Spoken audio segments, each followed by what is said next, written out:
intensity of your desire to know and your ability to allow in any given moment is what makes for the variety of experiences that different people are having. Esther said to us one night early on in her new relationship with us consciously, "Abraham, I want to see you." And we said, "We don't think you really do," because we had seen her lying in her bed with her eyes closed, afraid that she might see us. She was beginning to develop a very nice relationship with us, and she didn't want anything weird to happen that would upset her in any way. And so she said, "No, really, Abraham, I do want to see you." And we said, "Then open your eyes." It was a very dark bedroom out under a Texas sky. Jerry was sound asleep, and Esther opened her eyes, and she saw a room full of fireflies, what looked like millions of fireflies, too many to count. And then all of the fireflies gathered together in one corner, emitting a light that was so bright that Esther could not look into it. And then the bright light dispersed into several lights around the room, not millions and not one bright light, but several lights around the room that Esther could behold. And then she said, "I see that you are energy."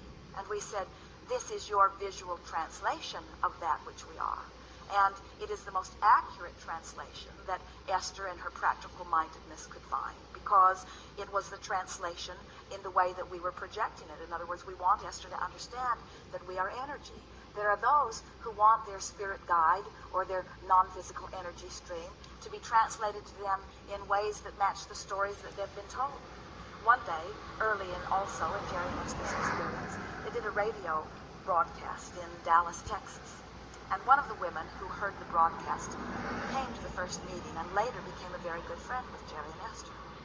And she later told them that at that first meeting, or on that way to that meeting, she had said, "All right, Abraham, whoever you are you good or evil?"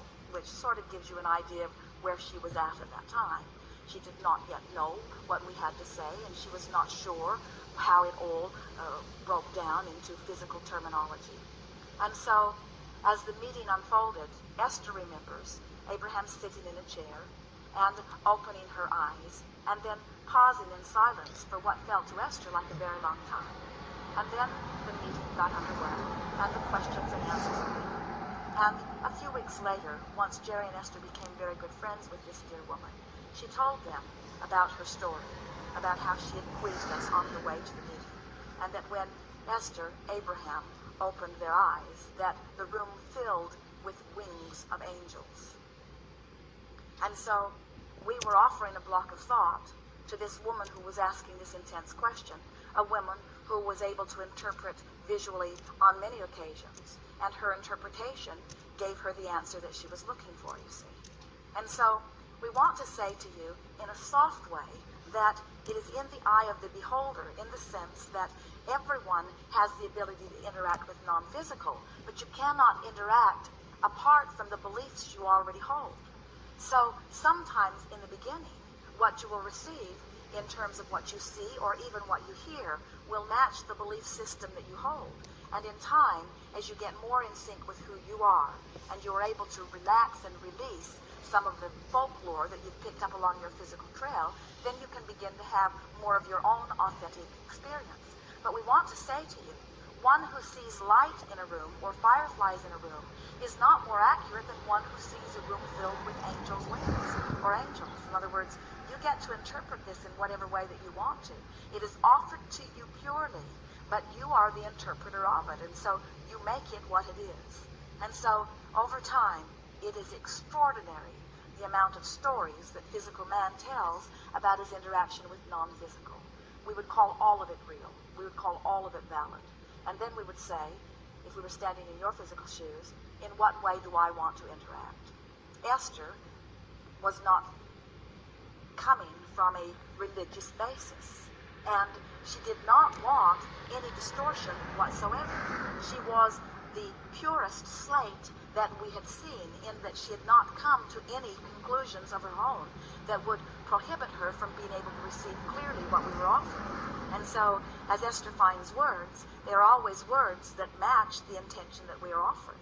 And then over time, as we offer words, and Esther depicts our meaning with words. And we are able to feel your response to her words, and then we are able to feel your vibration in response to her words. Over time, we have literally created a language that depicts purely the intent of Abraham. But that does not mean that it is the only language that is authentic. There are many ways of interpreting non-physical. I read a book a couple of months ago, and I loved the book. It was by a woman named Lynn Grabhorn. Excuse me, Your Life is Waiting, and it was based on your teachings, and it was just said in a very powerful way. So then I picked up the next book, which was very disturbing to me. She talked about the others, and I was wondering if that is just her disturbed perception, or if such malevolent beings exist. Well, we'll begin by saying to you that there is only a stream of well-being, and that that which is non-physical is of that stream. But we also say to you that every thought that has ever been thought still exists. And so, as the spin-off of man's conscious mind continues, experience after experience, century after century, there's a lot of thought data that is there. In your lifetime, the movie industry has added dramatically to the way man spins his thoughts around the subject. The religions, the information that is coming from the pulpit, so much more information about the devil and evil than about good and God. And so if you talk to little children who go to church, often they will tell you more about the devil than they will about God. It gets their attention more. It is something more to worry about, you see. And so what we notice is that in your environment, where contrast helps you to identify what is wanted, sometimes humans get a little bent on pushing against the part they don't want, and they don't get tuned quick enough to the new idea that is coming out of the contrast. And so there is a lot of thought, but all of it coming from man's conscious mind. People said to Esther in the beginning, Esther, aren't you afraid as you begin to receive Abraham? And by the time she began receiving those questions, there was no fear within her at all. She had come to sense who we were. She could feel who we were. She knew that there was no sense of possession, because anytime the telephone would ring while Jerry was having a chat with us, we would release her immediately. Esther could feel that we were there in response to their request, that we were not asserting ourselves into their experience in any way, that they were asking and that we were answering. And so Esther was not in a place of fear at all. And then people would say, don't you need to protect yourself in some way?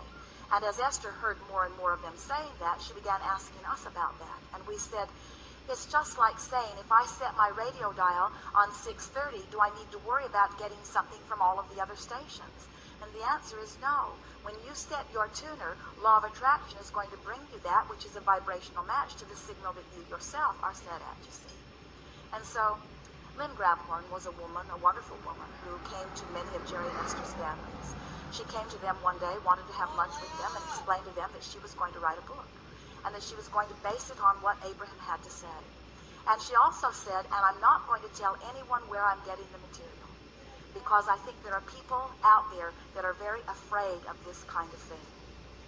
And Esther and Jerry said, well, anyone is free to use our material. We are not keeping it secret. We want people to understand that they create their own reality. But it would be ever so nice if you would let people know where you got the information, so that if they want to go further with it, then they will be able to find the source of it.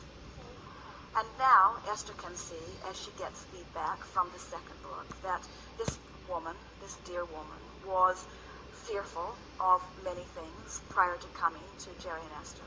And clearly there was that which was still active in her vibration. She was not the receiver of the material. She was the mimicker of the material. Everything that is written in her book, she transcribed from one of the recordings, you see. And so she was reaching for that feeling of well-being, but she had never really found it herself. And so there are many reasons that